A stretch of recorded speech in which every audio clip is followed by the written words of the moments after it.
The Undercountry Music News is an excerpt of the weekly internet broadcast Undercountry Music, which features music from great country artists you won't hear on mainstream radio, as well as a roundup of the most interesting country music news of the week without all the fluff. This program you are listening to right now contains only the news portion of the show. To listen and subscribe to the full weekly episode containing the music and interviews, please visit undercountrymusic.com or simply subscribe to the Undercountry Music Podcast on iTunes. Let's get into it. Then and there, hit the brakes. Stop, go. What am I on Sesame Street? Shooby-dooby-dooby. How about some newsy? Are you ready? Strap yourself in. And I'm going to hit that accelerator, and we're going to floor it to the Undercountry Music News.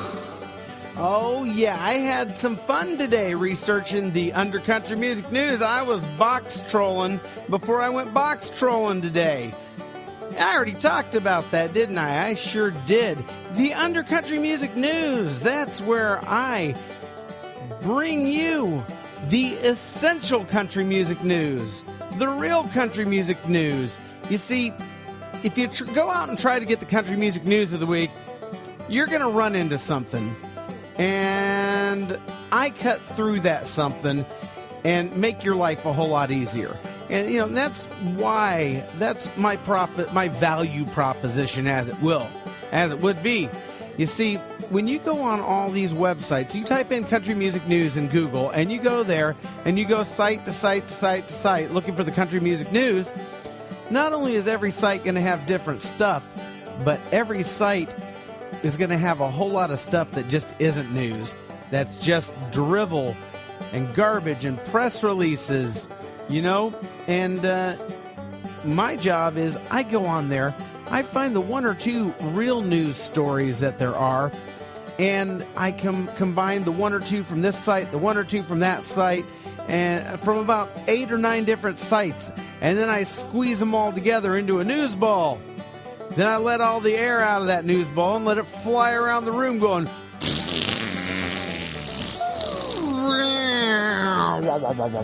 until it falls flat on the floor. Until we've, pretty much let all the news air out of it and inhaled it. And you know what? When you inhale country music news, your voice gets really high, and we all talk like this. Are you ready? Oh, yeah, there's one other thing.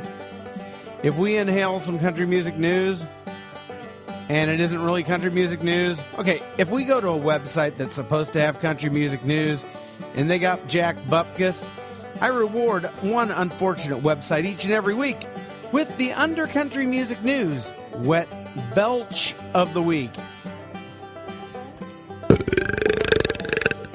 And it sounds a little something like that. All right? And that was live. That was real. That was me doing it right there. I can belch on cue, both in and out. Anyway, I do not want to vomit up my tuna casserole, so I'm just going to keep it holstered, keep it real. All right, we're starting off over at CMT, Country Music Television. What do they got over there? They got the wet belch of the week right out of the gate. You know what? When I give the wet belch, I often give it to CMT because they are crappy music television, not country music television. They got nothing. They got press releases. They got garbage. They are mailing it in. They have a real penchant. But you know what? Every once in a while, those guys will surprise me, and I'll just get tons of news over there sometimes, but just not this week. CMT, not your week. But at Country Weekly, it is their week because you can hear the new Josh Turner song, Lay Low, right over there. No, not Layla. Lay low, you got me on my knees. No, it's called Lay Low. And I had to listen to this tune from Josh Turner, and yeah, it was kind of a snore. It's about the only thing they have over at Country Weekly this week. Well, if you're big into Josh Turner, go check it out and let me know what you think. Taste of Country. Yeah, I'm tasting that tuna casserole again. But over at Taste of Country, they're delivering the goods this week. All right, got a few things over at Taste of Country. They have a 20-second snippet of a new Carrie Underwood song that is pretty much a pop gospel tune. And they're asking their readers to vote on it, on whether they think it's good or if it sucks. Now, unfortunately, you can't hear enough of the tune to really cast an informed vote, in my opinion. I will say that the 20 seconds I heard did not sound in the least bit country, which instantly annoys me in the context of it being posted on a country music website. Or then again, none of Carrie Underwood's stuff sounds country. She's a pop artist. And for some reason, she gets paid attention to in the world of country. Maybe because she's, kind of goody two-shoes. There's nothing wrong with that. I'm just saying that might be sort of why she ends up over there. Family values and all that. Anyway, what I did hear of this song sounded like pretty typical banal and bland pop. But then most all Christian pop and rock sounds pretty bland and unlistenable to me, which is why I, even though I am a Christian, can't stand to listen to Christian radio stations. I mean, quite honestly, I can't stand to listen to any radio station, so I guess I'm not a real good barometer for this kind of thing. Because, I'm a DJ as my living, which means that when I'm not playing music, I'm usually listening to talk shows or complete silence. But anyway, Christian radio stations. I mean, the music mostly just sucks on Christian radio. Well, what I've heard of this new Carrie Underwood song sucks too. And what sucks even more is how annoying it is that pop artists like Carrie Underwood, Taylor Swift, Lady Antebellum, etc. are continually marketed as country artists because they think we're all stupid.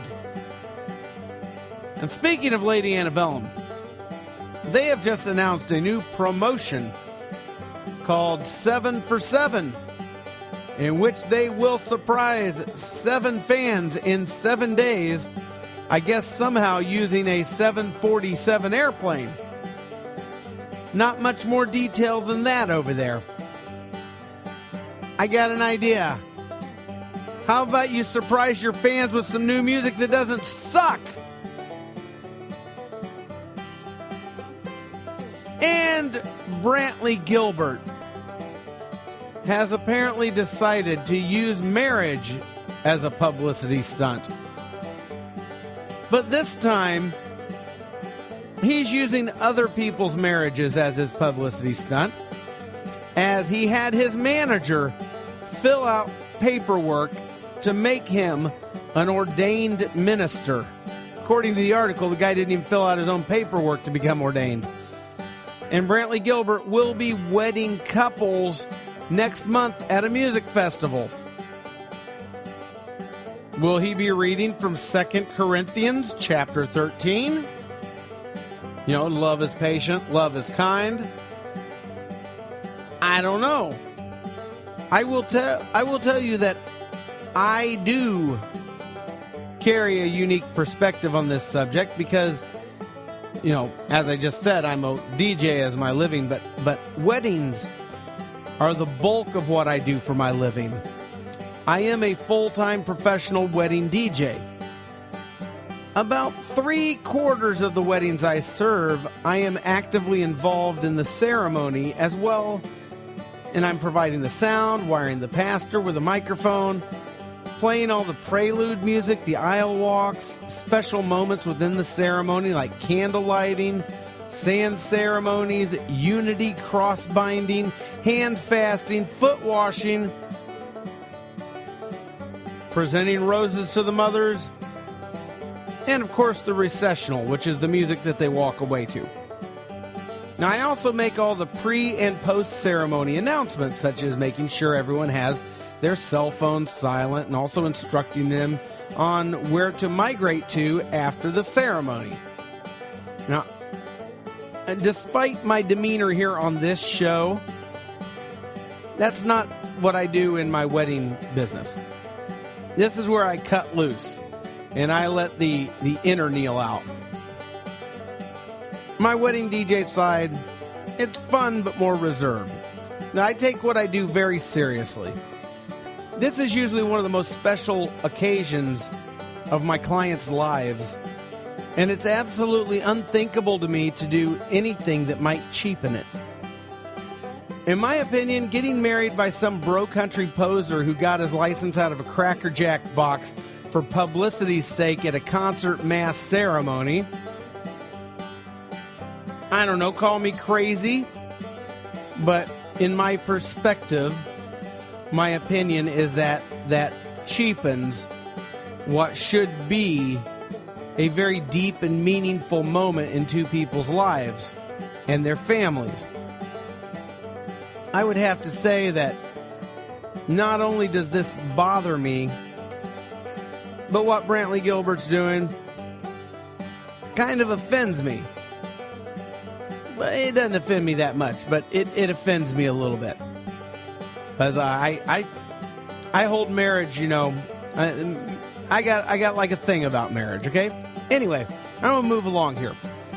In other news, via Taste of Country, a female fan, a chunky female fan, and I'm only pointing out her weight for a specific reason. She slipped past security during the Jason Aldean concert. During the concert, climbed up onto the stage, walked right through both members of Florida Georgia Line who were singing a song with Jason Aldean at the time, and came straight after Jason Aldean, leisurely walking the entire length of the catwalk towards him while he was doing this funny little reverse run. And she only got intercepted by security once reaching the main stage. I mean, okay, there is like a comment on like, oh, Jason Aldean's a jerk. He should have gone and hugged that lady and shook her hand and whatnot. I think I vehemently disagree with that. I mean, who the F is running this security company? Do I need to go over this again?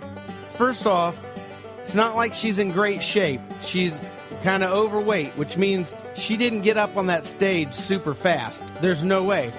You know, it probably took her a little effort and a few seconds. The security's going do-de-do-de-do-de-do. She's coming right from the front of the stage from a catwalk that's out there. They don't see her. She gets right up there, walks right through both members of Florida Georgia Line, and straight after Jason Aldean. Leisurely walking, and she gets down the entire length of the catwalk. Doesn't get tackled, doesn't get intercepted, stopped, nothing until she gets all the way down the catwalk. You'd think the catwalk would be the most highly secured area of that stage because it goes out into the audience.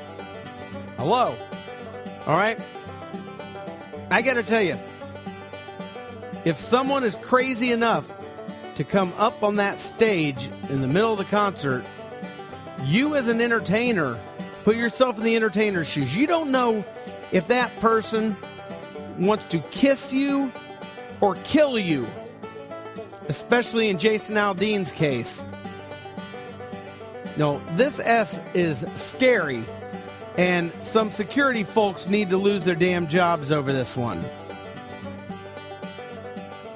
Moving right along, GAC, Great American Country. There is an article about David Nail and some of the lessons he learned while out on tour with Taylor Swift, Lady Antebellum, and Darius Rucker.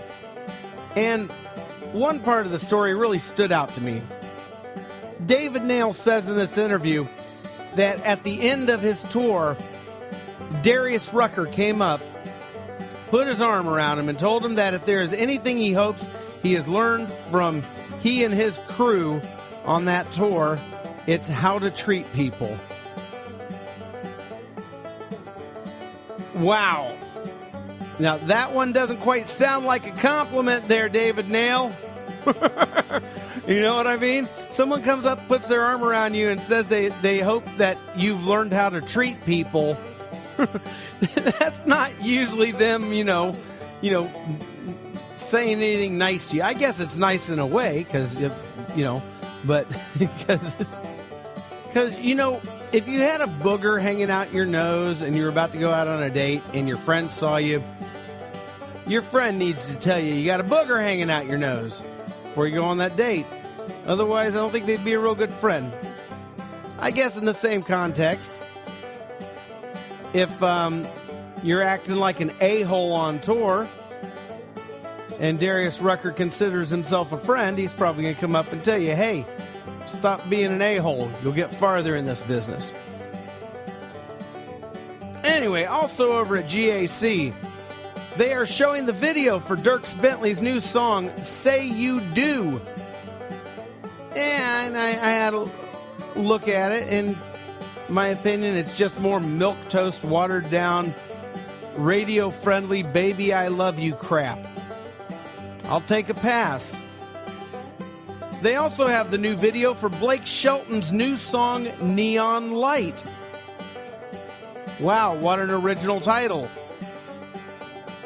It's about his girl leaving him, and he's sad and goes to drink beer. And he sees a neon light at the end of the tunnel. Bangs head on desk. No, not him, me. Bangs head on desk. I even wrote that in my notes to remind myself to bang my head on my desk. I ain't doing it. Anyway, GAC also has the new Zach Smith song, Brand New Party, streaming for your listening pleasure. And I'm happy to say that while this isn't exactly country, more folkish and Dylan-y and Americana-y, the lyrics are pretty creative and not just shoveling the same old shit. And I'll be honest, I didn't love it, but I certainly like it better than just about anything coming out of the radio these days. The lyrics were really good. The song's actually saying stuff, and cool. I'd rather hear something say something, even if I don't, totally get into it, rather than drivel that says nothing. Okay. Anyway, go check it out and form your own opinion. I bet you that, who knows, you may love this guy. So get on over there, check out that song. I highly encourage it. All right. Lady Antebellum is up to bat. And they have released their new song, Freestyle, on Spotify. I had to listen to it expecting to completely hate it, because I hate most of what Lady Antebellum does, but I would say about 1 in every 4 songs they release, I go, wow, I like that one. I would say I have that feeling about the song American Honey. Amazing song. One of my guilty pleasures is the song Downtown by them. I really like that song. I don't know why. I like it a lot. And this one, I gotta say, I didn't hate it. I didn't love it. It's not the song of the year for me, but, I liked it. It was fun. It's upbeat. Pretty brainless, but that's okay. It wasn't boring, and it is entertaining. Sounds like more of a summer song, but whatever. Check it out for yourself. That's Lady Antebellum's new song, Freestyle. You can hear it on Spotify. And in the picture for it, though, either Hillary Scott has lost a lot of weight, good for her if she has, or some criminal level photoshopping went on in the promo picture, because they photoshopped like half of her weight off, or they dropped in a very old picture of her. Now, I'm not capping on her for her weight. That doesn't bother me a bit.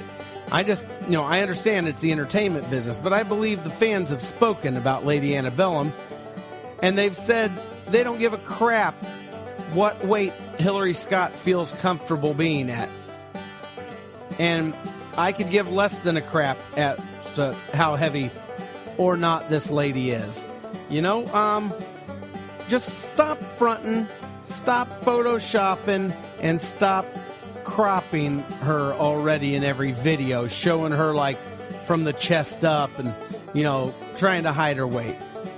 We know she's not as thin as she was when she broke in Lady Antebellum.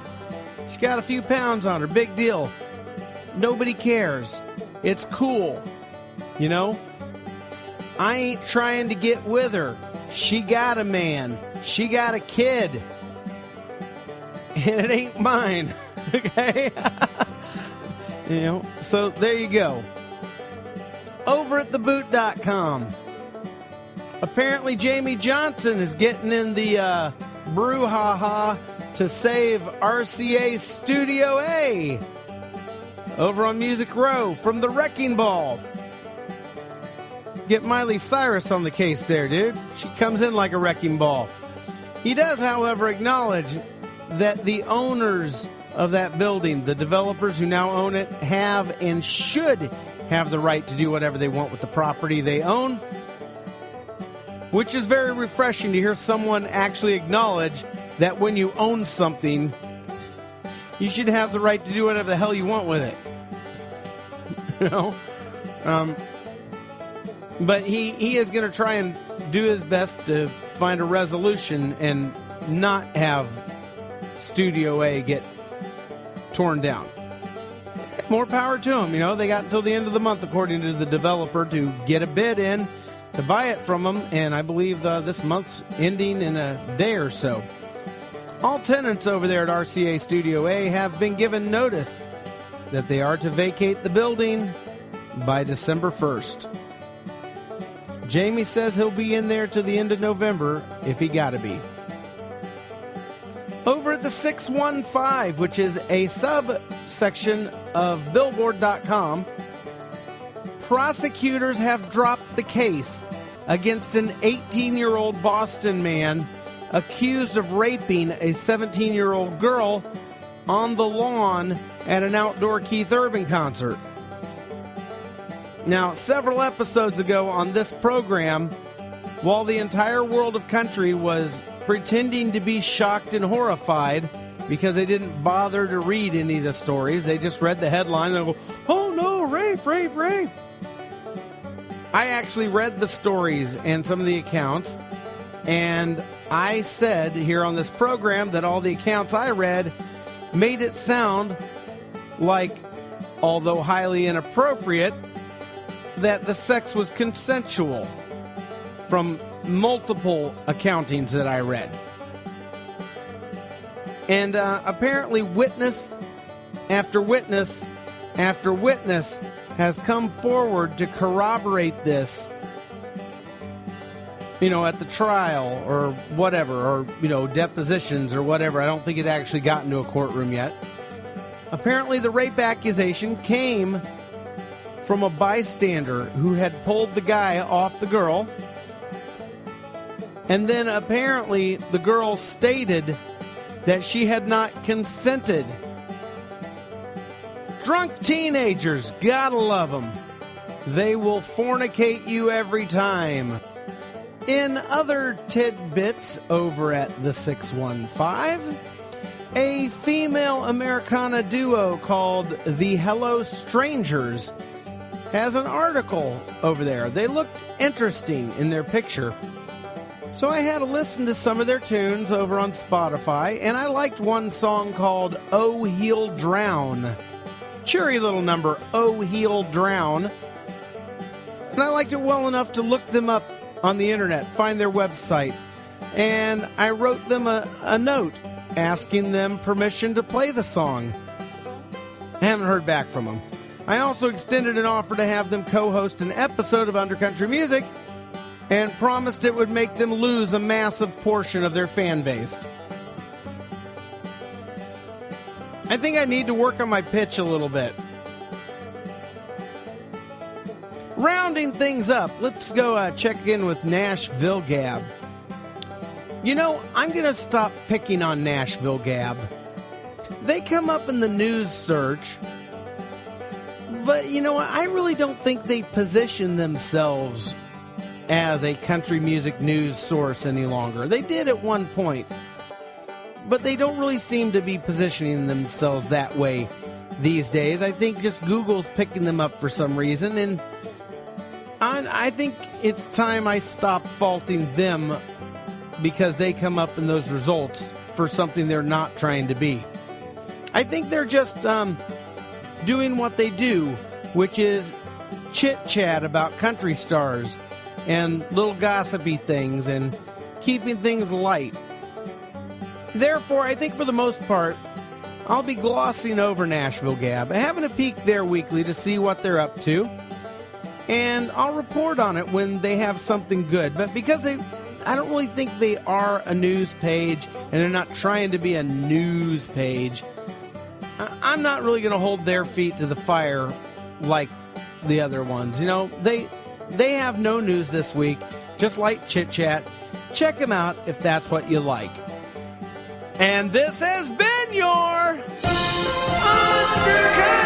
Music News.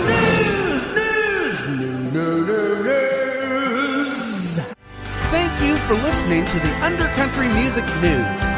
The Undercountry Music News is just a small excerpt of the weekly, hour-long internet broadcast, Undercountry Music, where I, Neil Smith, not only round up the week in country music news and put my own spin on it, but I also play music and have great interviews by lesser-known original country acts, the kind that you won't hear on mainstream country radio.